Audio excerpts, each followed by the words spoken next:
Bonjour à toutes et à tous, bienvenue sur Grand Lille TV pour cette édition spéciale 2 jours avant ce match crucial face à Metz pour le LOSC samedi à domicile. Nous vous proposons de suivre en intégralité la conférence de presse de Christophe Galtier, l'entraîneur lillois. Messieurs, dames, bonjour. Avant que vous posiez vos questions, ben oui, quand même, vous avez le droit de poser toutes les questions que vous voulez, mais j'ai aussi le droit de ne pas y répondre. Parce que je suis quand même à fond dans la préparation du match de Metz. Ce qui reste quand même le plus important, c'est le match de samedi. Et je me concentre à préparer l'équipe du mieux possible pour qu'elle puisse être performante. Alors, l'actualité de la semaine a été très riche du côté du club, mais je me réserve quand même le droit de ne pas répondre à toutes les questions que vous pouvez me poser sur une actualité qui n'est pas liée à la préparation du match. Je vous écoute. Si, il y a un match quand même. Il y a un match. Christophe, dans quel état d'esprit le groupe aborde la rencontre de Metz après le match de Marseille? Parce que tout à l'heure, on nous a dit que tout allait bien dans le vestiaire. Donc, dans quel état d'esprit est l'équipe aujourd'hui? Le début de semaine a été difficile. Le lendemain de match a été difficile. Mais mardi, mercredi, jeudi, jusqu'à aujourd'hui, les joueurs sont entraînés très sérieusement, concentrés, déterminés.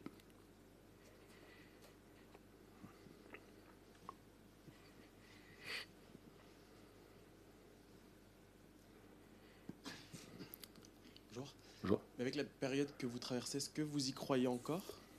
Et est-ce que les supporters doivent vous croire? Croire en vous? La première des choses, c'est que nous, on doit croire en nous. Parce que rien n'est définitif. C'est un concurrent direct qui arrive. Mais je veux faire en sorte aussi que les supporters y croient. Parce qu'on aura besoin d'eux. Ils ont été présents et omniprésents. Ils ont été très présents lors du match de Guingamp, mais parce que aussi l'équipe a mis ce qu'elle devait mettre dans le match. Malheureusement, on n'a pas eu la joie de l'emporter, mais le public a répondu présent dans les encouragements, dans le soutien auprès de cette jeune équipe qui manque beaucoup d'expérience, qui manque quelquefois d'exemplarité parce qu'il nous manque beaucoup de cadres. Mais c'est une équipe à qui il ne faut pas mettre de pression. C'est une équipe qui a besoin de soutien. Et j'appelle les gens qui viendront au stade, les supporters, les fans, les supporters, je les appelle à soutenir l'équipe. Je le répète encore une fois, à soutenir cette jeune équipe qui manque cruellement d'expérience. Pourquoi? Mais parce qu'ils sont supporters du club et qu'il faut qu'ils encouragent l'équipe. Pourquoi vous ne voulez pas qu'ils encouragent l'équipe? Vous voulez que les gens viennent au stade et qu'ils sifflent l'équipe? C'est une question que je vous pose. L'intérêt de venir au stade, c'est quand même d'encourager l'équipe. Comme les supporters ont su le faire lors du match contre Guingamp. C'est à la fin de la saison qu'on verra ce qui se passeront. C'est même pas à la fin de la saison, c'est à la fin du match peut-être. Parce que comme je l'ai dit à mes joueurs et que ça a été retranscrit rapidement le lendemain, il ne nous reste pas 4 matchs. Il nous reste un match. Metz. On passe, on aura la possibilité de jouer un autre match important à Toulouse. Il peut y en avoir un, il peut y en avoir 3, il peut y en avoir 4, il peut y en avoir 6. Il y a quelqu'un au fond qui a dit 6, oui. Mais j'ose espérer, non, c'est pas que j'ose espérer, c'est que je sais que ça sera comme ça. Avec tout ce qui a été écrit cette semaine, je veux bien, mais j'ai vu le comportement du stade, des supporters et des gens qui sont venus contre Guingamp, qui ont poussé l'équipe. Malheureusement, on a été rattrapé dans les dernières minutes, malheureusement, alors que l'équipe avait fait un match plus que correct. Et je souhaite que les gens comprennent bien le message que je veux faire passer. Cette jeune équipe qui manque d'expérience, qui manque de référence, a besoin du soutien du stade. Du coup, Christophe, pour aller dans le sens de ce que vous nous dites, c'est-à-dire que comme vous l'auriez dit, si Lille ne bat pas Metz samedi, vous êtes foutus? Ça sera très très compliqué, parce qu'évidemment qu'on sera encore accroché aux résultats des uns et des autres. Mais oui, ça sera très compliqué.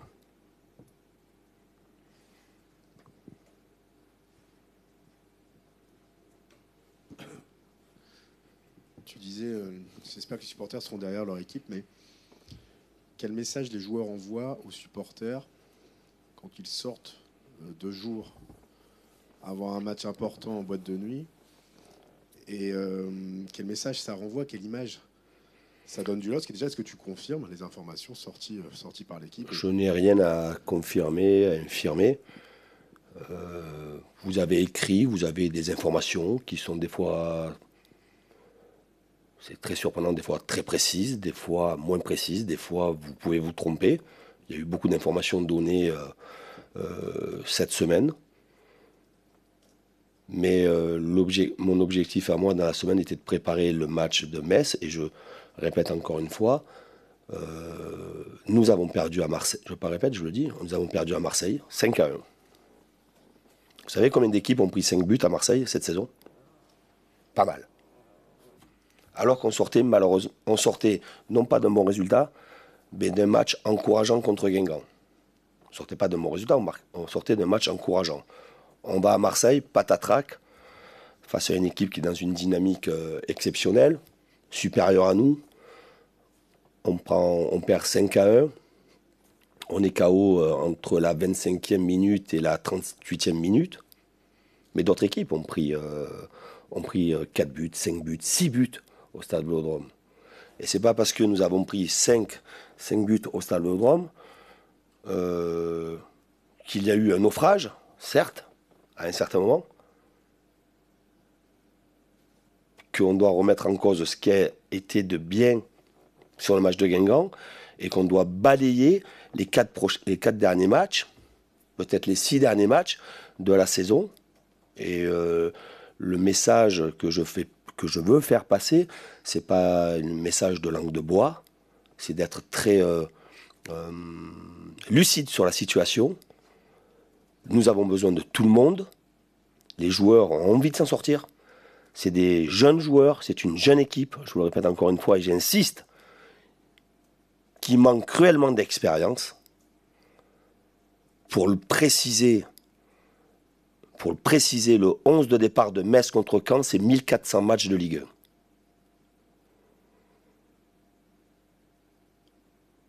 1. Le 11 de départ du LOSC, samedi, ça va être en dessous de 500 matchs de Ligue 1. Comment voulez-vous que ce jeune groupe puisse supporter en plus la pression de ses supporters? Je demande des encouragements, du soutien. À nous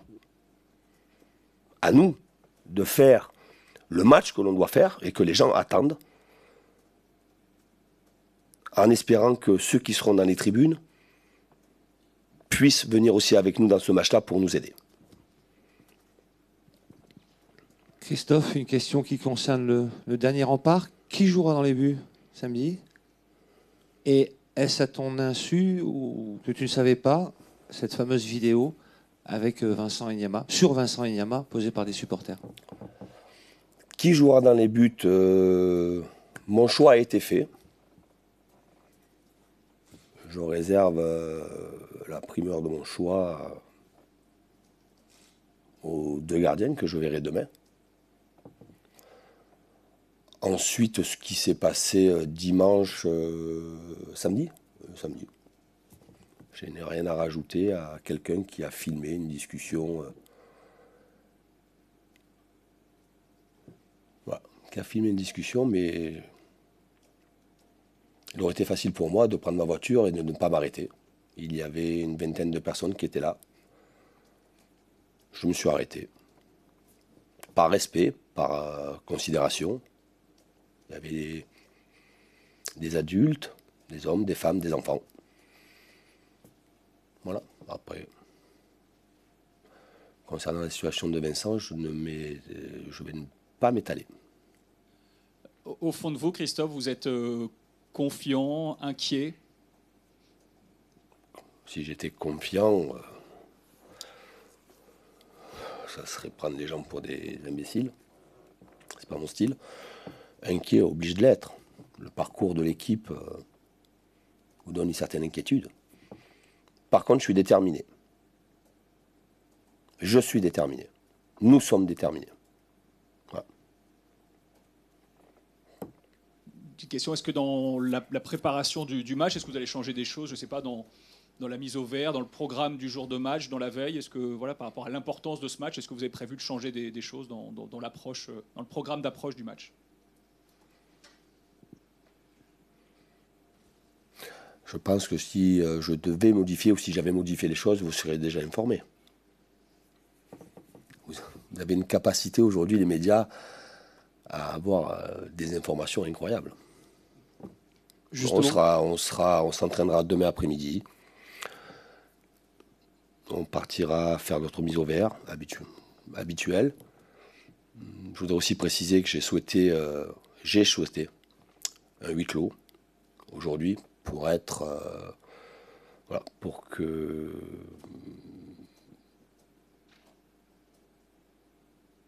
l'on soit entre nous dans une séance d'entraînement où il y avait à la fois du travail technique mais aussi un petit travail tactique dans un secteur de jeu, et je voulais avoir cette confidentialité avec mes joueurs et qu'on reste entre nous aussi. Justement, Christophe, on parle changement.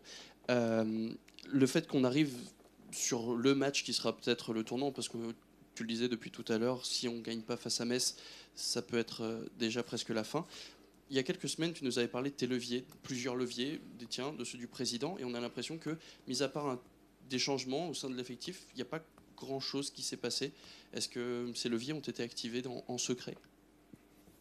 En secret, me concernant, non, pas en secret. Ils ont été activés. Les changements de poste, des joueurs qui ont fait des erreurs ont été remplacés. Mike, qui a été moins performant aussi, surtout moins décisif à un certain moment, a été remplacé. On peut constater que ça n'a pas fonctionné puisque les résultats n'ont pas suivi. Christophe, bonjour. Depuis ton arrivée, tu savais que ça allait être compliqué. Situation très compliquée au fur et à mesure des matchs qui passent. Est-ce que tu as déjà songé quitter le navire ou pas du tout? Non. Non. Non. Même quand on est très mal, non. Je n'ai jamais ouvert la porte à vouloir quitter le navire. Je suis ici, je me bats, on se bat avec le staff pour que l'équipe puisse se maintenir. J'y crois encore. J'y crois encore. Et je fais en sorte d'amener beaucoup de personnes à y croire pour garder espoir. Mais je n'ai jamais envisagé, n'ai jamais eu envie de partir comme ça au milieu de cette mission. Non. Ça serait irrespectueux par rapport au club. Mais je pense que ça serait aussi irrespectueux par rapport à la fonction. Christophe, il y a un paradoxe en ce moment dans l'histoire du LOSC, c'est que les joueurs en prennent pour leur grade sur les réseaux sociaux ou dans la presse en règle générale, et toi, tu es épargné.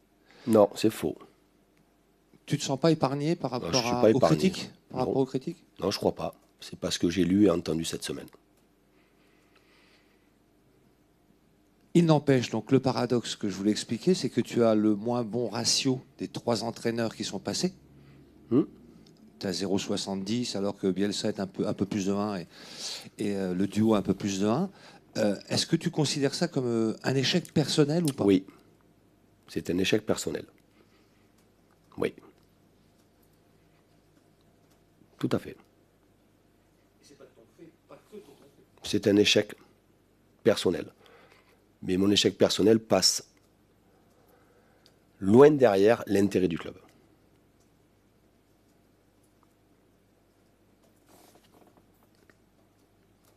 Christophe, tu dis que le match contre Guingamp, à juste titre, il y avait du positif, même si le résultat n'est pas au bout avec la fin qu'on connaît. Et du mieux, oui.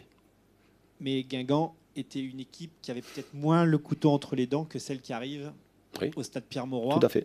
Et Metz est une équipe qui se bat pour son maintien quasiment depuis le début de saison. Est-ce que c'est une donnée forcément supplémentaire pour vous, car vous avez une équipe qui poursuit le même objectif que vous? Et ça, pour ta jeune équipe, c'est un truc encore plus compliqué à gérer. Comment tu vois les choses? Avec peut-être une précision aussi, comme Metz, qu'on a cru longtemps éliminé, est revenu dans la course, peut-être qu'il peut être aussi rattrapé par la pression à son tour. Metz ne sera pas rattrapé par la pression. Metz a des joueurs d'expérience, beaucoup de joueurs d'expérience, puis je vous l'ai dit, il y a 3 fois plus d'expérience à Metz que chez nous. Je dis bien d'expérience, et non pas de qualité, mais 3 fois plus d'expérience à Metz que chez nous. Metz est aussi dans une obligation de faire un résultat et de l'emporter pour espérer, aussi. Mais Metz a des défauts comme nous. S'ils sont 20e et nous 19e, c'est qu'ils ont des défauts, des défaillances. Dans certains secteurs, ils ont un gros point fort sur un plan offensif avec un duo, avec la relation Dosevi-Nolan Roux. Nolan Roux qui a marqué 14 buts, Dosevi qui est à 11 passes décisives sur des centres, évidemment.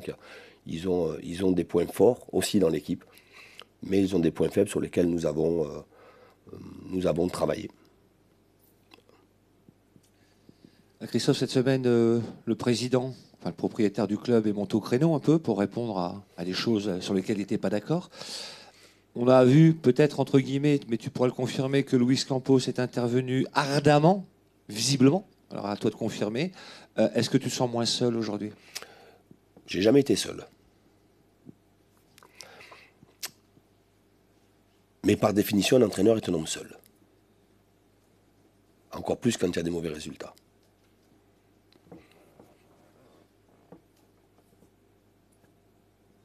Je peux vous confirmer que Luis est intervenu dans le vestiaire. C'est pour ça que je vous dis qu'aujourd'hui, les journalistes, vous êtes très performants, vous avez des informations très précises. Souvent, mais pas tout le temps. Mais sur ce cas-là, oui. Mais je ne peux même pas vous dire ce qu'il a dit.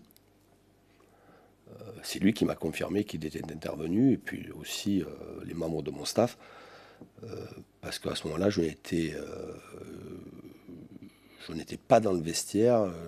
Je suis rentré dans le vestiaire dès le coup de sifflet final pour y ressortir 20 secondes après, pour m'isoler un peu. Et finalement, Luis Campos, Luis est intervenu comme il aurait dû intervenir, parce que c'est normal. Et je trouve rien de choquant qu'un directeur sportif puisse intervenir auprès d'un groupe et de pousser une colère et un mécontentement. Il n'y a rien de choquant à ça. Ça se passe dans beaucoup de vestiaires. Christophe, dans une conversation volée avec des supporters, une conversation qui n'était pas censée être diffusée, tu as dit que si Vincent Enyaman ne jouait pas, c'était une décision des dirigeants. Dans une conversation... Je n'ai pas dit ça. J'ai dit qu'il y avait un problème avec les dirigeants quand je suis arrivé. Point à la ligne. Je n'y reviens pas. Et tout ça pour dire que dans une autre conversation, cette fois-ci enregistrée, une opération de communication, Gérard Lopez a dit que ça relevait de ton choix, que c'était un choix sportif et au niveau de la blessure. Plus fort, je n'ai pas entendu. Est-ce que c'était un choix sportif et que si Vincent ne jouait pas, c'était parce qu'il était blessé? Plus largement, est-ce que tu es sur la même longueur d'onde que tes dirigeants? Et est-ce que il y a des choses que tu ne maîtrises pas par rapport à certains joueurs, puisque ce serait le cas pour Enyama, d'après ce que tu as dit à des supporters, et est-ce qu'à l'inverse, tu dois faire jouer des joueurs que des dirigeants veulent voir sur le terrain? Alors, je vais vous répondre très précisément, même si je n'avais pas envie d'aller sur ce terrain-là, mais on y est. Très bien. Si je me trompe, vous me coupez. Quand je suis arrivé, Vincent Enyama, il était où? Comment? Non. Ah non.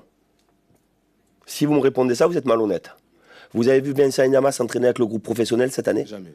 Donc, quand je suis arrivé, il était où? Il était avec l'équipe réserve. D'accord. Ok.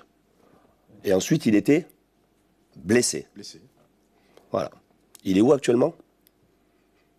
avec l'équipe réserve, il s'entraîne quand il peut s'entraîner et il joue quand il peut jouer. Point la ligne. Concernant d'autres joueurs, jamais on m'a imposé de faire jouer un joueur. Jamais. C'est très clair. Voilà. Bonne journée. À samedi.